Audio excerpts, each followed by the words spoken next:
Halo, assalamualaikum teman-teman semua. Ketemu lagi bersama saya Iswadi Suhari dan masih di video series Celuk-Beluk bekerja di lembaga internasional, khususnya di lembaga Perserikatan Bangsa-Bangsa. Dan ada wajah yang di video sebelumnya pernah muncul juga, dan kayaknya rugi banget kalau nggak saya interview karena pengalamannya di FAO sudah lumayan lebih lama dibandingkan saya. Oke, namanya Mbak Iva, lengkapnya? Nur Arifat ya nih.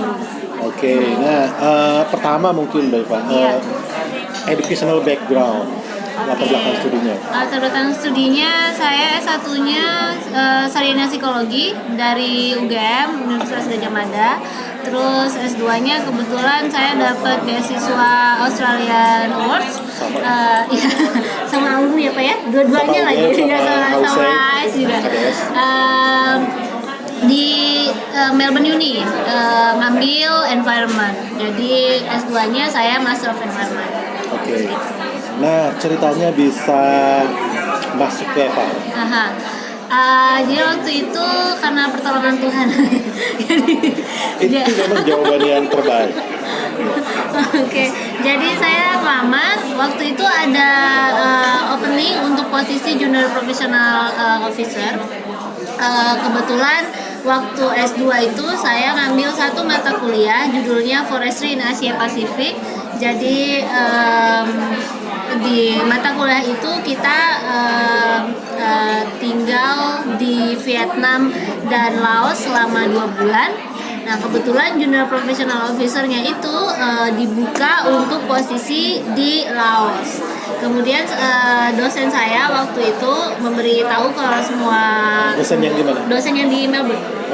Saya Melbourne tuh ngasih tahu karena dia juga konsultan untuk FAO.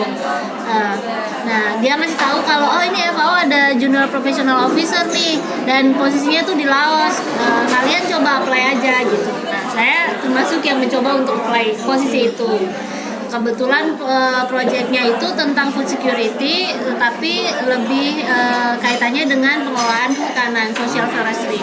Terus saya apply untuk posisi itu bulan, kalau nggak salah bulan Juni 2016. Terus setelah itu lanjut ke seleksi wawancara. Seleksi wawancara sekitar bulan-bulan Agustus September gitu. 2016. Agustus September 2016. Terus di wawancara itu ada berapa orang ya? Kayaknya ada 8 orang gitu. Kita wawancaranya lewat Skype. Kok tahu? Kan lewat Skype. Enggak, 8 orang. Ada 8 orangnya? Ya kan tahu, kan lewat Skype. Ada 6 orang langsung kayak di panel gitu. Terus habis itu 2 orang lagi mereka join conversation tapi nggak ada dalam ruangan itu. Jadi 6 orang di ruangan itu kayaknya kombinasi antara HR panelnya. Sorry. Aku udah terlalu maju ya. Enggak. Bukan. Panelnya. Diwawancaranya 8 orang. 6 orang di ruangan itu, 2 orang join conversation juga dalam ruangan Skype yang sama. Standar sih biasanya 4-5 pertanyaan plus follow up questions ya. Aduh, aku lupa.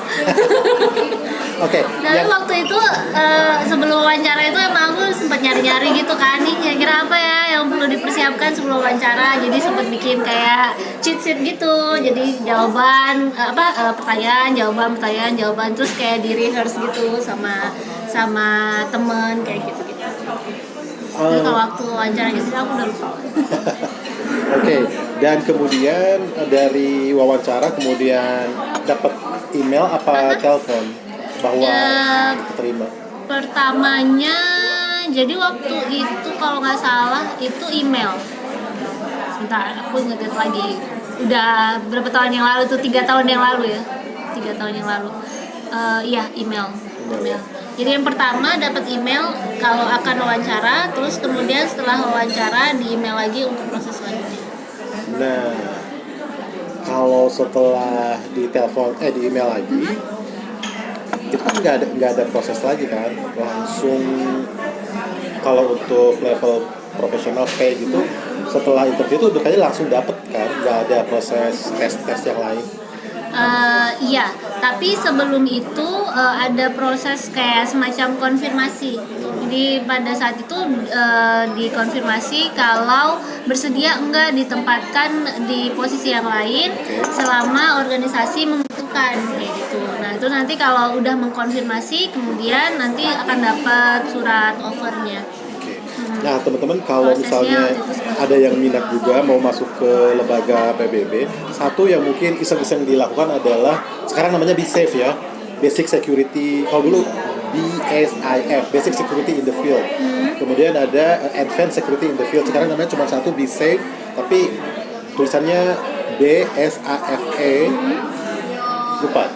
Iya, Ya. tapi itu setelah masuk, Pak. Setelah masuk. Tapi sebelum masuk juga bisa dilakukan kan online itu Iya, INSD. iya, itu benar. Jadi tapi prosesnya itu harus diterima dulu. Setelah diterima, nanti mereka kasih tahu ada beberapa persyaratan sebelum masuk. Dan salah satunya itu adalah ngerjain BSAFE itu, menyelesaikan BSAFE itu sebagai artinya persyaratan. kalau teman-teman yang mau nyicil itu kan bisa dilakukan sekarang. Kalau udah keterima dulu dong. Enggak, kalau misalnya sebelum lamar dia bikin biar punya sertifikat itu bisa.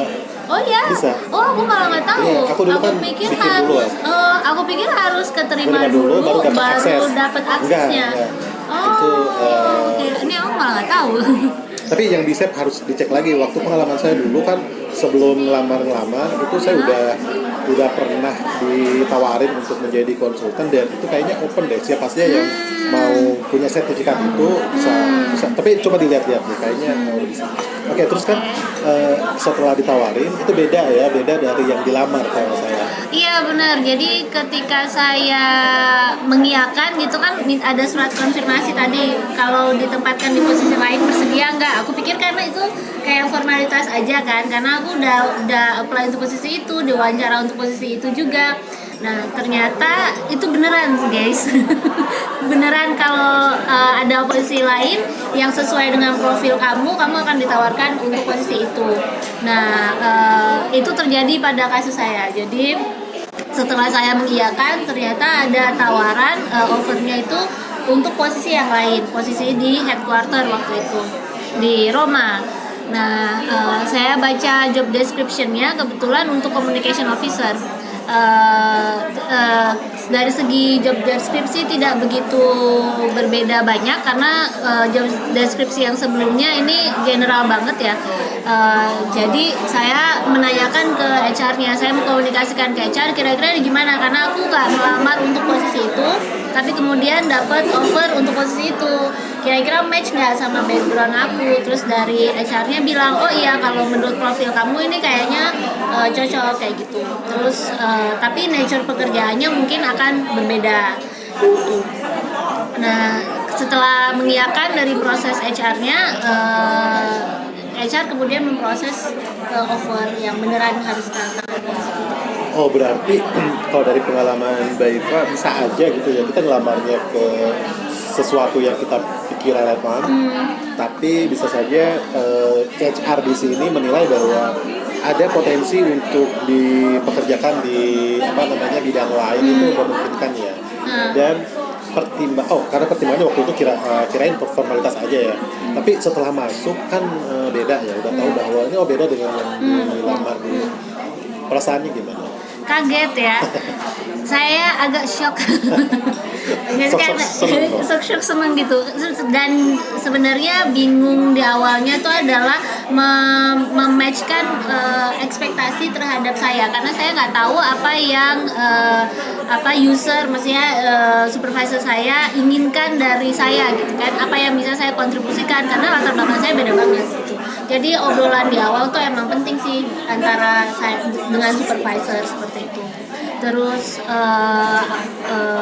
prosesnya ketika itu juga saya mengkonfirmasikan lagi ke HR kira-kira ini gimana prosesnya. Cuman yang menurut saya saya juga terkejut karena saya kan masuk itu melalui skema junior professional officer. Saya pikir ketika datang ke sini itu udah dengan skema yang sama dengan skema junior professional officer. Ternyata skemanya sedikit berbeda ketika saya masuk. Jadi saya masuk sebagai professional staff. Tapi setelah udah hampir 3 tahun ya? uh, bisa kan coping sama tugas yang diberikan? Alhamdulillah sih. Ya artinya Alhamdulillah. Ya. apa ya, penilaian dari CSR itu benar gitu. Artinya ini anak mampu kalau misalnya dikasih pekerjaan ini, dan terbukti sekarang udah 3 tahun.